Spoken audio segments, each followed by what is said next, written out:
Muy buenos días, hermanos. Hoy es domingo de resurrección y damos gracias a Dios de poder estar compartiendo hoy con cada uno de ustedes. Bien, como hoy pues todos nos recordamos la resurrección de Cristo, creo que es un tema que lo debemos tratar. Pero antes de ello vamos a hacer una oración y vamos a recordar la oración que Daniel hizo y que tal vez es muy apropiada para estos tiempos. Y vamos al libro de Daniel, en el capítulo 9, de los versos 4 en adelante, y dice: y oré a Jehová mi Dios e hice confesión diciendo: oh Adonai, Dios grande, digno de ser temido, que guardas el pacto y la misericordia con los que te aman y guardan tus mandamientos. Hemos pecado, hemos cometido iniquidad, hemos hecho impíamente, hemos sido rebeldes y nos hemos apartado de tus mandamientos y tus ordenanzas. No hemos obedecido a tus siervos los profetas, que en tu nombre hablaron a nuestros reyes, a nuestros príncipes, a nuestros padres y a todo el pueblo de la tierra. Oh Adonai, tuya es la justicia y nuestra la confusión de rostro, como en el día de hoy lleva todo judío, los moradores de Jerusalén y todo Israel, los de cerca y los de lejos, y todas las tierras donde los has echado a causa de la rebelión con que se rebelaron contra ti. Oh Jehová, nuestra es la confusión de rostro de nuestros reyes, de nuestros príncipes y de nuestros padres, porque contra ti pecamos. De Jehová nuestro Dios es el tener misericordia y el perdonar, aunque nosotros nos hemos rebelado contra él y no obedecimos la voz de Jehová nuestro Dios para andar en sus leyes que él puso delante de nosotros por medio de sus siervos, los profetas. Señor, realmente cuando revisamos la oración de Daniel y lo aplicamos a nuestros días, vemos que efectivamente, Señor, nos hemos apartado de ti. Señor, pues hemos decidido muchas veces vivir una vida totalmente a espaldas tuyas, a ignorar tus principios, a ignorar tus leyes, a ignorar tu palabra, Señor. Perdónanos, hemos sacado, Señor, de las escuelas tu palabra, hemos sacado tu palabra de nuestras vidas, de nuestros hogares. Señor, perdónanos.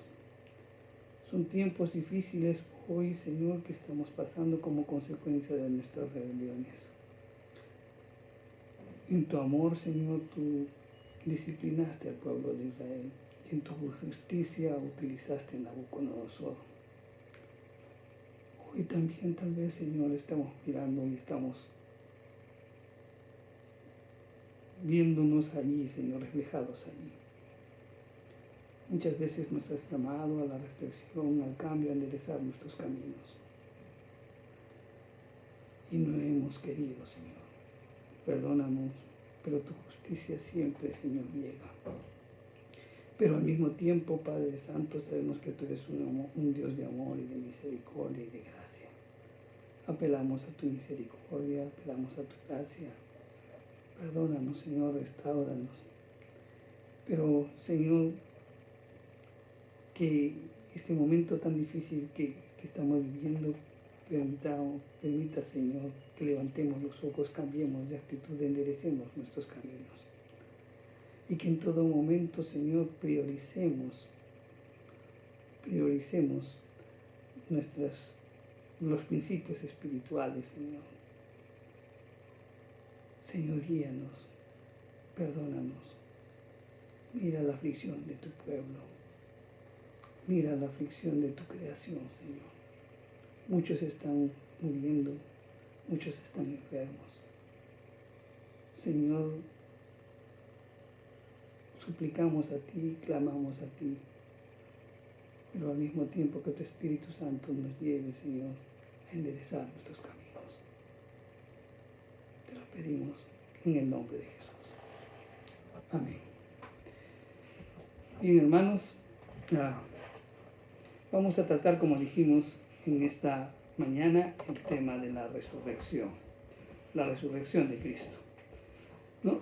Y es que la resurrección de Cristo es una parte esencial en el Evangelio y una doctrina clave para el cristianismo.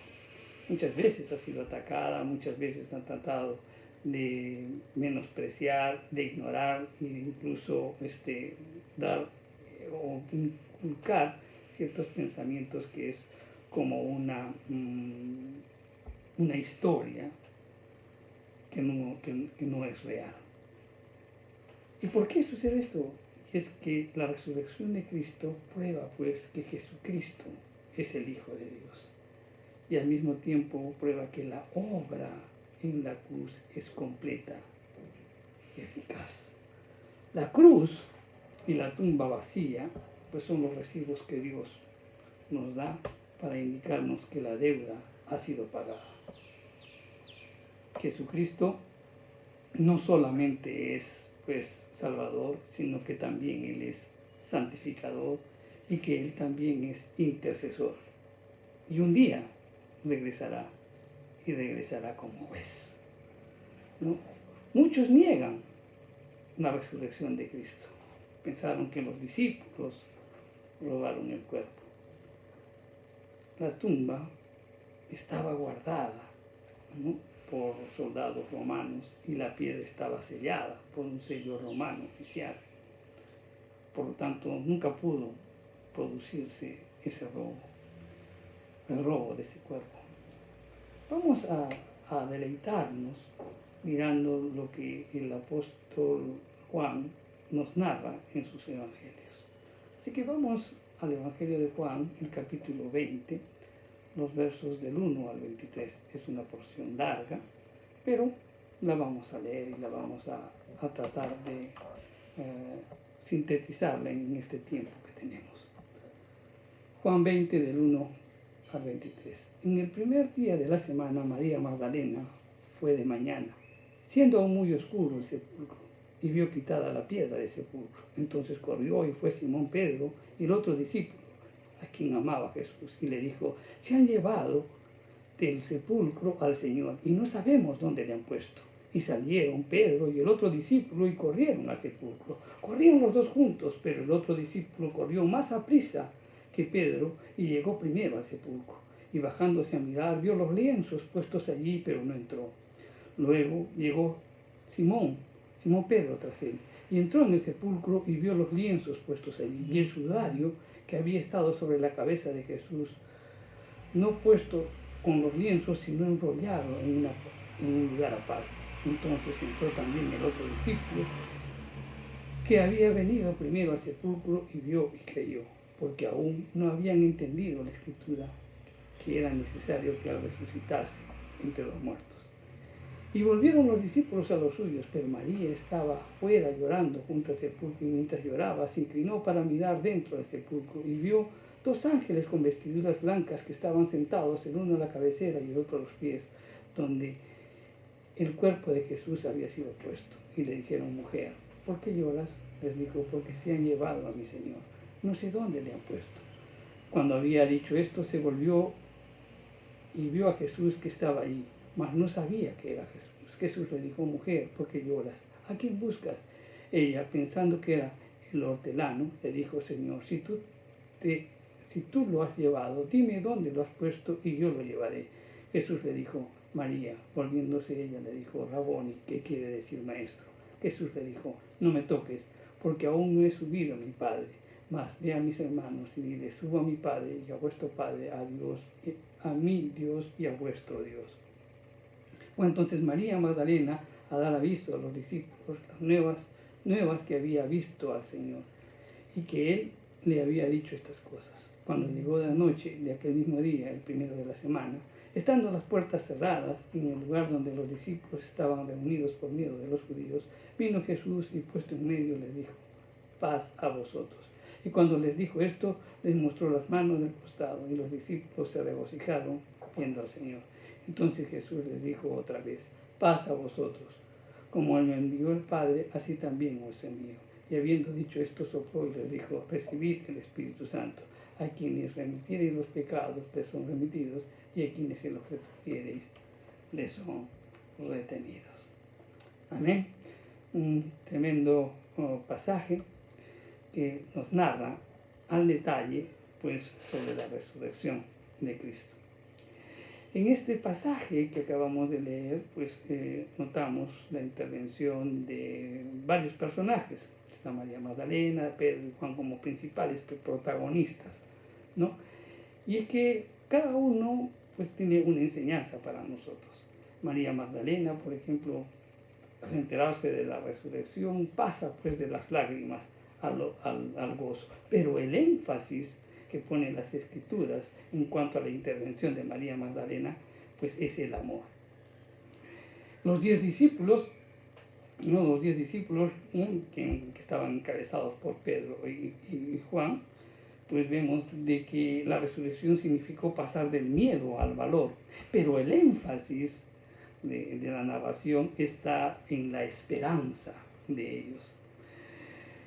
Para Tomás, que esto está más adelante, pero no lo vamos a tocar hoy, significó pasar de la duda a la seguridad. Y el énfasis ahí está, pues, en la fe. La resurrección de Cristo no fue entendida, pues, inmediatamente, ni siquiera por los más íntimos seguidores.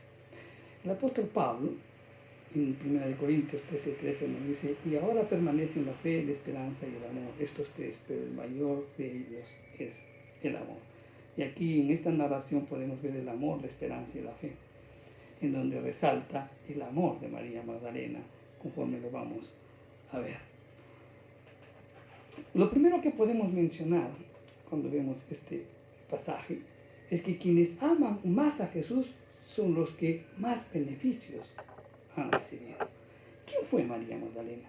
María Magdalena, lo único que nos menciona el evangelista Marcos es que el Señor la liberó de 7 demonios, y eso está en el capítulo 16, y también en el Evangelio de Lucas en el capítulo 8. Esta mujer pues había sido completamente sometida, ¿no?, al poder de Satanás. Plenamente sometida. 7 es el número perfecto. Entonces ella sí estuvo subyugada completamente al poder de Satanás. Pero también creo que es importante mencionar que Jesús Jesús sanó y liberó a muchísima gente, pero ninguno se sentía en tanta deuda como María Magdalena hacia él, ¿no? Ella fue, por ejemplo, la última en que estuvo a los pies de Jesús en la cruz, y fue la primera en llegar al día siguiente. Se quedó en ese lugar por mucho tiempo, fue prolongado, y fue la primera en estar sola con él.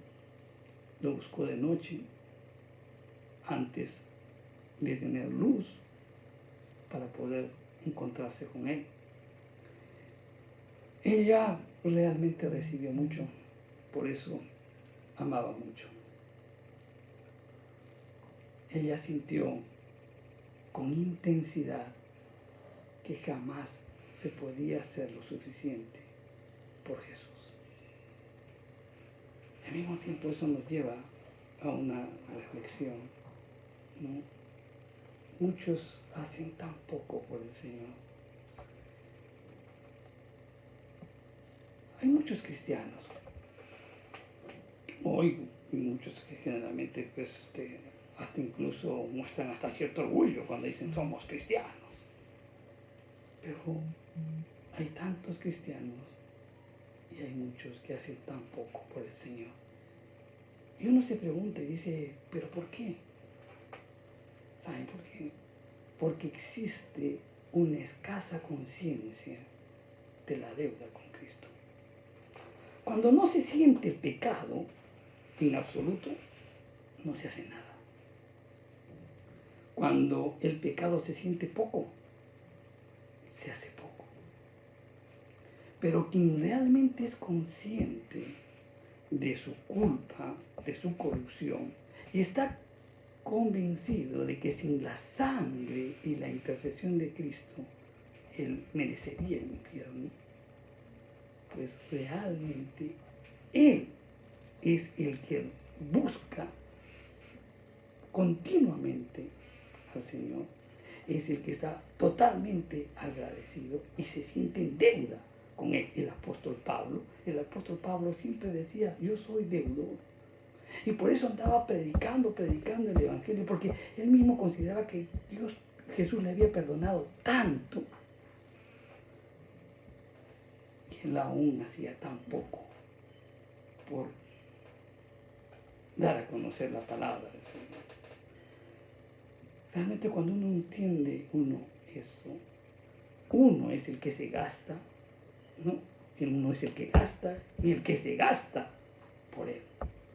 Realmente cuando tú entiendes lo que realmente Él hizo por ti. Entonces aquí encontramos una enseñanza. La actitud de María Magdalena nos enseña que debemos de ser capaces de ver la gravedad de nuestro pecado y al mismo tiempo ver la asombrosa gracia de Cristo. Todos hemos sido vil pecadores, no merecíamos la salvación, pero en su gracia Él nos las concede. Solamente cuando somos conscientes de la gravedad de nuestro pecado y de la gracia de nuestro Señor, realmente tendremos un celo ardiente por Cristo. Y dejaremos de ser perezosos para realizar su obra. Y tal vez comprenderíamos mejor lo que el apóstol Pablo dijo, ¿no? En 2 Corintios 5, del 14 al 15, dice, el amor de Cristo nos constriñe, pensando esto, que si uno murió por todos, luego todos murieron. Y si por todos murió, para que los que viven ya no vivan para sí, sino para aquel que murió y resucitó por ellos. Pablo realmente hizo lo que hacía. Vivir ya no para sí, sino para qué, por Él que murió por nosotros. María Magdalena fue de madrugada, aún estaba oscuro. Fue quien lleva la noticia a los discípulos. La tumba está vacía. Se han llevado el cuerpo.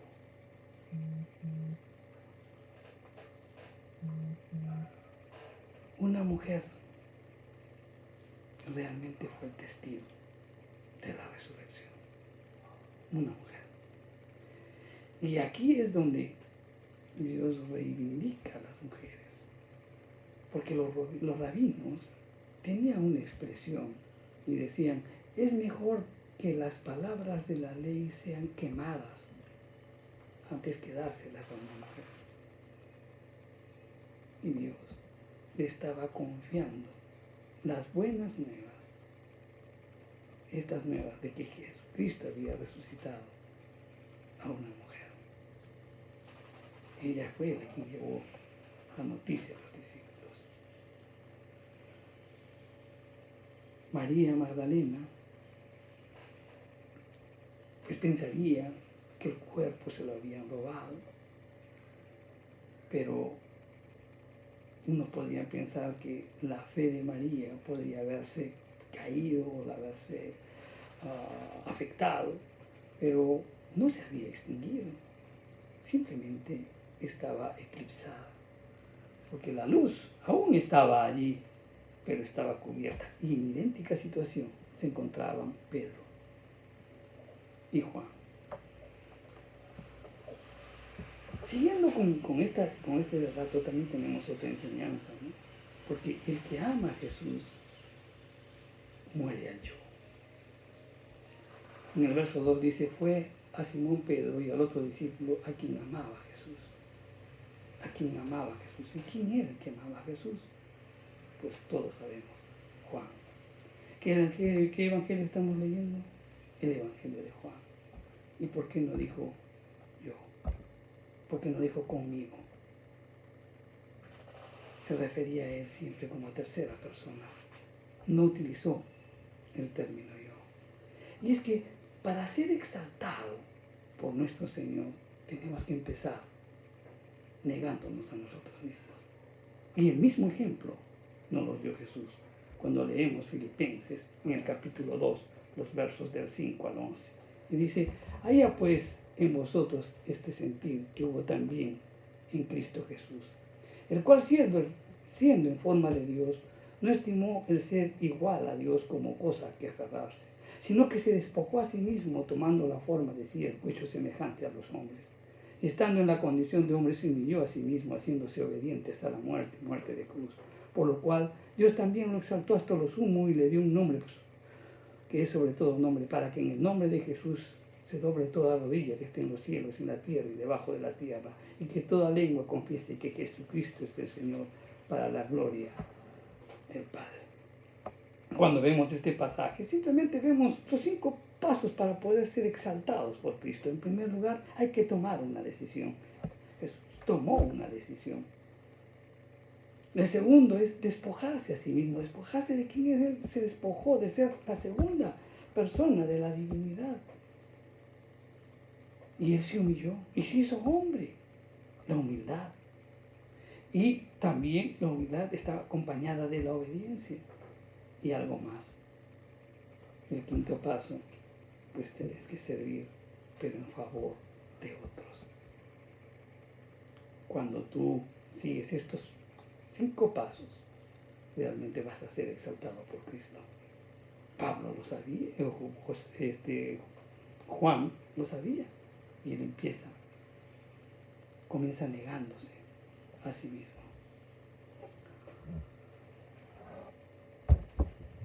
Otro punto, también siguiendo la narración de esto, es que los que aman a Jesús corren la carrera de la fe, pero en esa carrera conservas tu personalidad. Miren, pues Pedro y Juan estaban en comunión con el Señor, estaban pensando muy probablemente sobre la muerte, pensando en su vida, pensando los 3 años que pasaron, qué harían después, recordando sus palabras. En algo estarían pensando. De repente estarían culpándose porque no estuvimos ahí, qué hacemos aquí, qué será de nosotros. Estaban en comunión con Él. Pero cuando un creyente está fuera de la comunión con su Señor, pues es difícil correr la carrera de la fe. Pero ellos estaban en comunión. Entonces, al enterarse de parte de María Magdalena de que el cuerpo había sacado, inmediatamente corrieron por un territorio enemigo, ¿no? Sin saber lo que les esperaba. Y en esa carrera comienza a manifestarse la diferencia entre ellos. Por ejemplo, veamos, Juan era un tipo amable, tranquilo, delicado, reservado, con sentimientos más profundos que de repente que Pedro. Él se inclinó, observó, miró al interior, pero no entró. En cambio, Pedro era más fogoso, pues, ¿no? Apasionado, impulsivo, ferviente, lanzado, ¿no? Dijo, Señor, dime si eres tú. Y él comienza a caminar sobre él.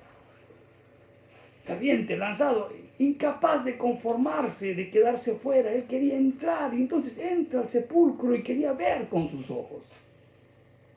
Ahora bien, entendamos esto. Ambos, Pedro y Juan, tenían vínculos muy fuertes con el Señor. Tenían sus esperanzas, sus temores, sus preocupaciones, sus expectativas, y eso se mezclaban indistintamente en sus corazones. Indistintamente se mezclaban. Pero al momento de tomar algunas decisiones, cada uno de ellos se comporta de acuerdo a su personalidad. Entonces aquí encontramos una enseñanza. Esta enseñanza es la que quiero compartir con ustedes, que debemos aprender a no juzgar con dureza a otras personas cuando veamos o sintamos las cosas exactamente de la misma forma que nosotros. Cuando una persona no ve así, no la podemos juzgar si no la ve como nosotros la vemos. O de repente, no podemos juzgarla, ¿no? A esta persona, porque no le afecta tan igual como nos afecta, o como me afecta a mí, o como te afecta a ti. No podemos juzgarla de la misma manera. ¿Sabes? En el huerto del Señor hay muchas flores,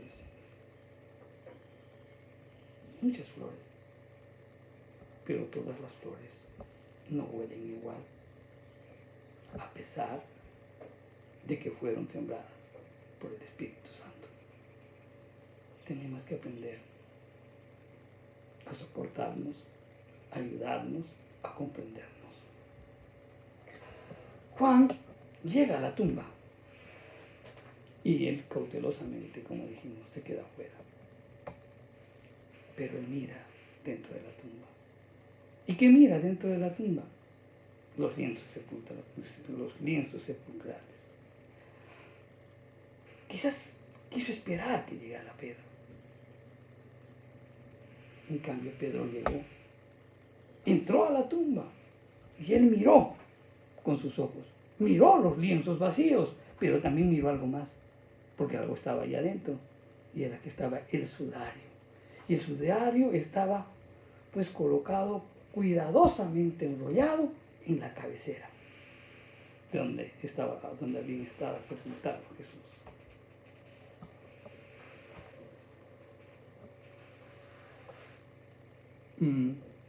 Aquí es importante notar la palabra ver.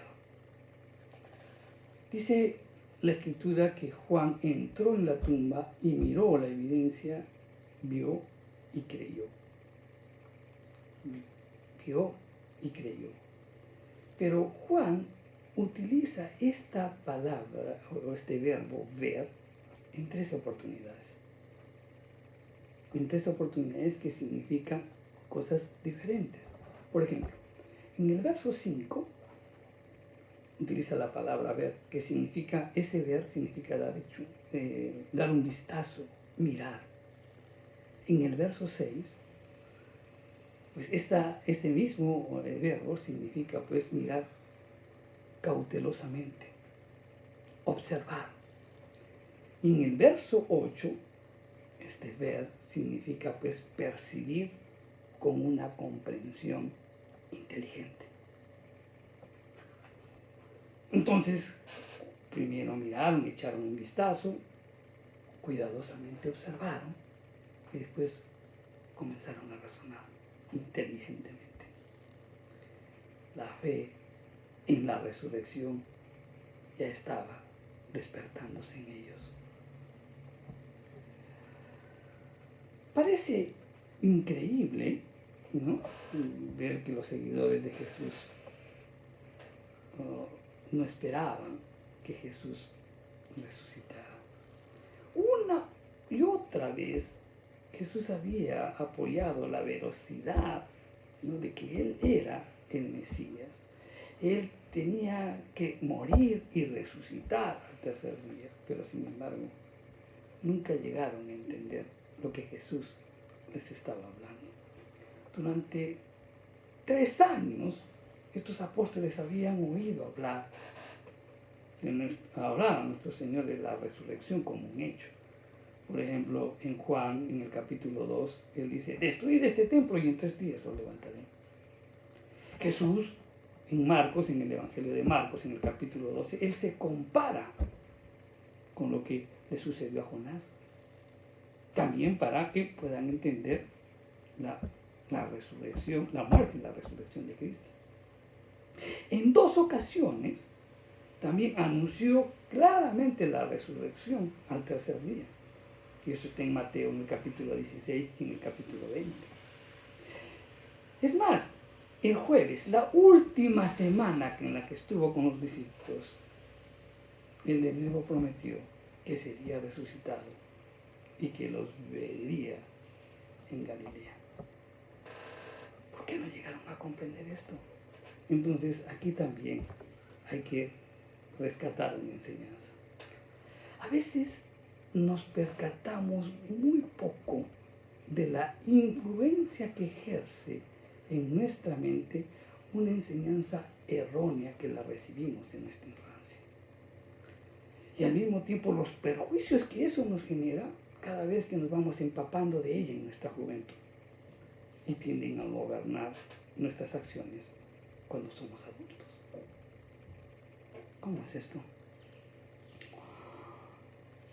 Por ejemplo, nosotros hemos recibido una enseñanza desde muy chicos en el cual que nos dicen que hay pecados mortales y pecados veniales. Y entonces, si en hacer un pecado venial no había problema y lo podías hacer y lo podías incluso decía, no había problema porque podías seguir comulgando, decía. Una mala, pésima enseñanza. Porque la Biblia nos dice el pecado es pecado y el pecado rompe la comunión con Dios. Y eso está tan enraizado en nosotros que muchas veces nos rehusamos a renunciar a ciertas prácticas pecaminosas que las consideramos leves y que incluso ni siquiera las tenemos identificadas. En el caso de Juan y Pedro, pues ellos pues habían recibido la enseñanza de que el Mesías vendría como rey, que sería un libertador, etcétera, etcétera.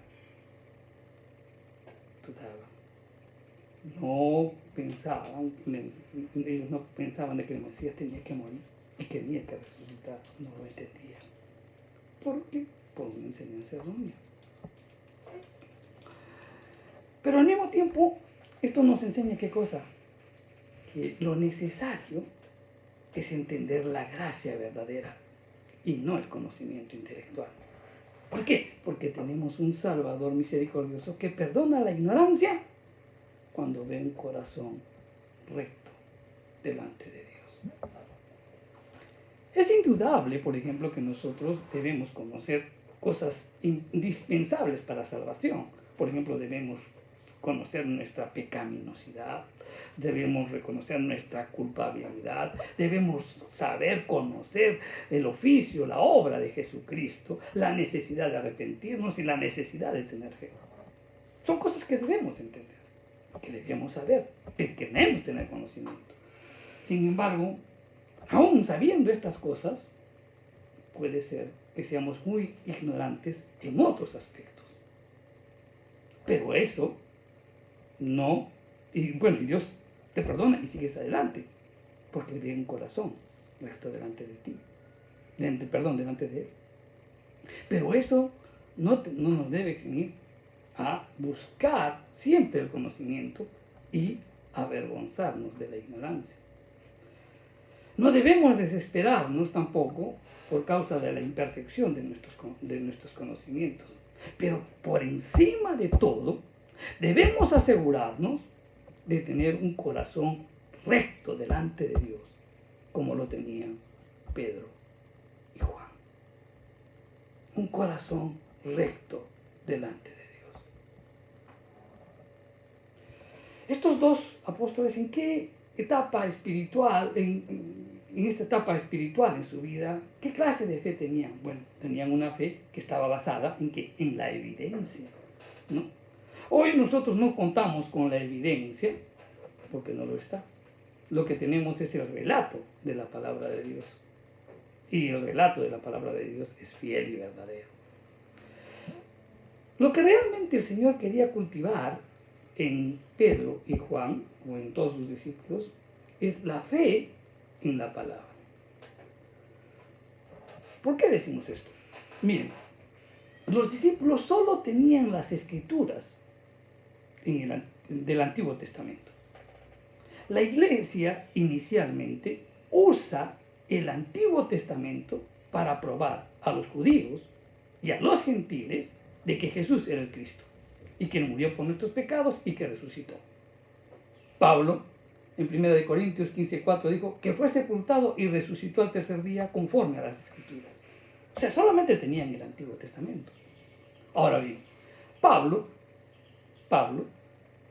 mira en el Antiguo Testamento, en el Salmo 2, él ve la resurrección. Y eso lo expresa en Hechos en el capítulo 13. Pedro vio la resurrección en el Salmo 16, en los versos del 8 al 11. Y eso lo manifiesta en el gran sermón de Pentecostés. Jesús utiliza al profeta Jonás para ilustrar su propia muerte, su sepultura y su resurrección. Y eso está en Mateo. Pablo vio, ¿no?, en la fiesta de las primicias un cuadro de la resurrección. ¿Cuál era la fiesta de las primicias? Las tres primeras fiestas instauradas por el Señor al pueblo judío eran la fiesta de la Pascua, la fiesta de los panes sin levadura y la fiesta de las primicias.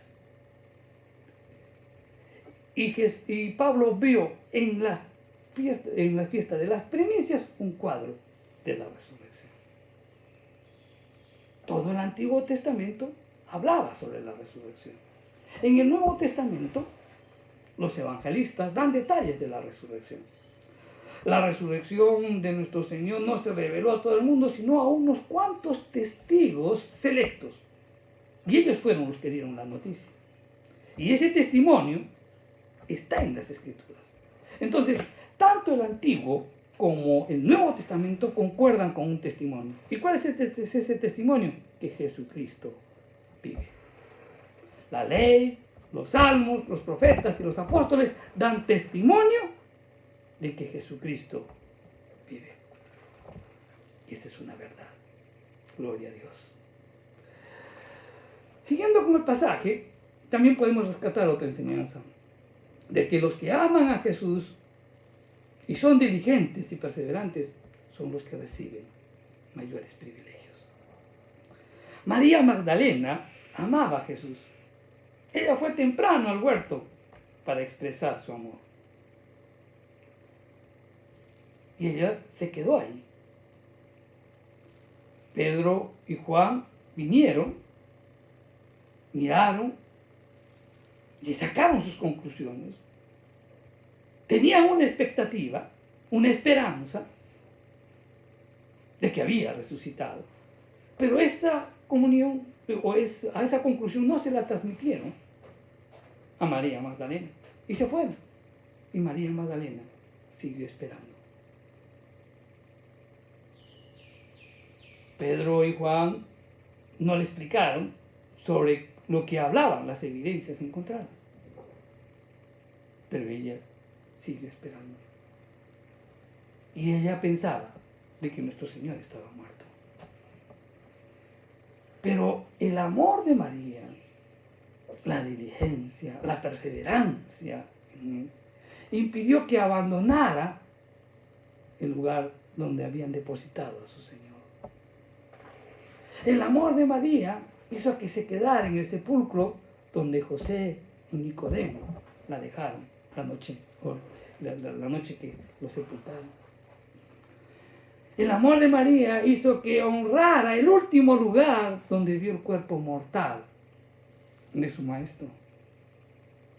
El amor de María, su diligencia, su perseverancia, le permitió ver a los ángeles, a quienes Juan y Pedro no vieron.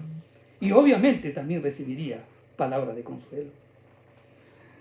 El amor de María, su diligencia, su perseverancia, fue lo que le permitió ver. Fue la primera persona que vio a Jesucristo resucitado. El amor de María Magdalena, su diligencia, su perseverancia, permitió oír por primera vez la voz del resucitado. Y también fue la primera que habló con el resucitado. Un premio a la perseverancia, a la diligencia. Entonces aquí encontramos un principio muy importante que debe regir la vida de todo cristiano. Quienes aman a Cristo más fervientemente y se mantienen cerca de Él, siempre disfrutarán de mayor comunión con Él y sentirán con más intensidad el testimonio del Espíritu en sus corazones. María miró el sepulcro, vio dos hombres vestidos de blanco. Pero las Escrituras narran indican el lugar donde estuvieron, en los extremos, en la cabecera y en los pies.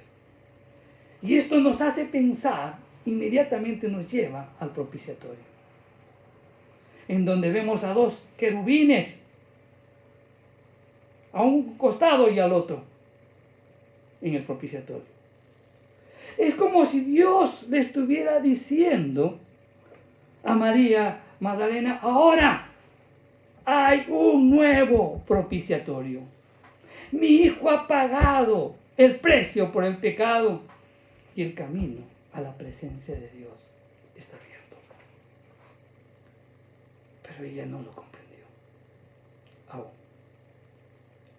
Cuando tú estás en la presencia de Dios, cuando tú lo anhelas fervientemente, hay muchas cosas que Dios te puede revelar y que aún no lo entiendes, pero más adelante lo entenderás.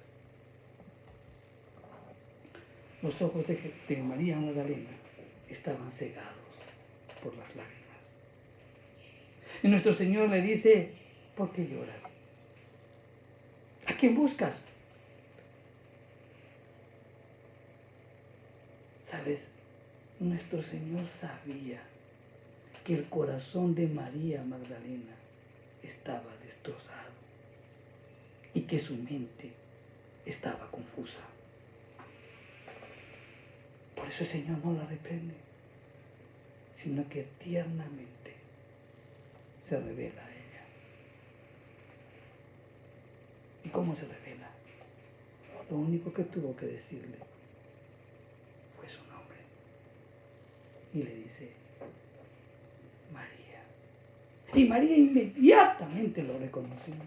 ¿Por qué? En Juan, en el capítulo 10, el verso 3 dice: a este abre el portero y las ovejas oyen su voz. Y a sus ovejas las llama por su nombre y las saca. Ella oyó la voz de su pastor, la voz de su maestro, y lo reconoció, porque él la llamó por su nombre. Y María le dice: Raboni, que significa gran maestro. María trata de abrazarlo y el Señor le dice: no me toques, voy al cielo. Algunas traducciones de la Biblia le dice: no me retengas, ¿no? Alguna de las traducciones dice: no, apártate de mí, ¿no? Pero en el original dice: no me toques, voy al cielo. ¿Por qué? Jesús en nuestra Pascua, Él es el Cordero, Él derramó su sangre, Él fue presentado al Señor como un sacrificio por nuestros pecados. La resurrección era la evidencia de que ese sacrificio era aceptado. La resurrección misma era la prueba de que la obra de la redención estaba completa y tenía que presentarse ante el Padre. Si María Magdalena lo tocaba, el sacrificio era impuro. Por eso le dice: no me toques, voy al Padre. Cuando él va al Padre y después regresa, después cuando se encuentra con Tomás, le dice: ahora toca. Él ya se había presentado. Él se había presentado para decir: Padre, la obra está terminada. Y el Señor le encarga a María Magdalena, le dice: cumple lo que te voy a decir. Corre, ve y dile a mis hermanos. Cuando uno lee el Evangelio de Juan, vemos de que a sus discípulos en primer lugar los llama siervos en el capítulo 13. Después los llama amigos en el capítulo 15 y ahora los llama hermanos. Esa expresión quería decir que ellos estaban participando de su poder y de la gloria de la resurrección.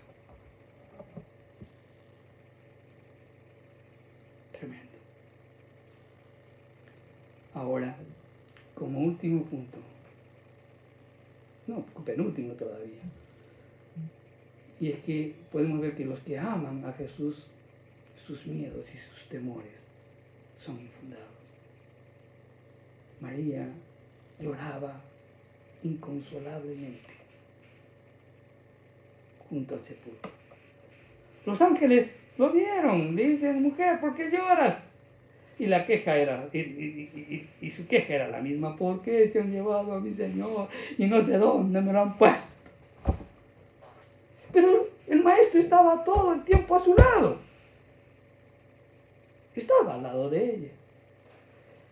Es igual que lo que le sucedió a Agar en el desierto, cuando ella huye de la presencia de Sarai y se va por el desierto y estaba como se les acabó el agua. Y dice, no quiero ver cómo muere mi hijo, y invoca al Señor. Y el Señor le dice, calma, hay un pozo de agua a tu lado. Ella no podía ver, era incapaz de ver el pozo de agua, igual que María. No podía ver que Jesús estaba a su lado. Su angustia y sus lágrimas eran infundadas. Entonces aquí también rescatamos algunas enseñanzas.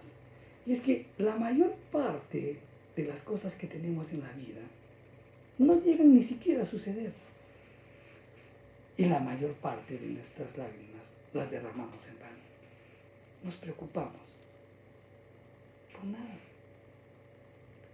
Lo que sí debemos hacer es, debemos orar para recibir más fe, más paciencia, y demos más tiempo a Dios para que lleve a cabo plenamente sus propósitos en nosotros.